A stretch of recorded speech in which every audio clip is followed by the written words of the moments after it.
Здравейте, приятели! Да ви покажем едно поло. Дойде с проблем, не мога да включва скоростите. Да ви покажа да видите за какво става просто.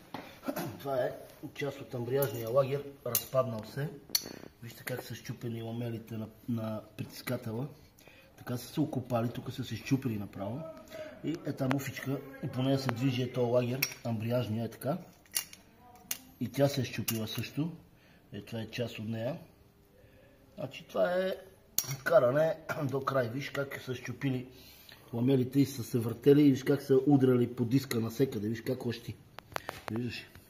Добре, че не е спукало скоростната кутия някой от тех. Изчистено, нагласено, нов съединител и ще пее полото. Да. И ново жило задължително. Ето го, оригиналната е и готово.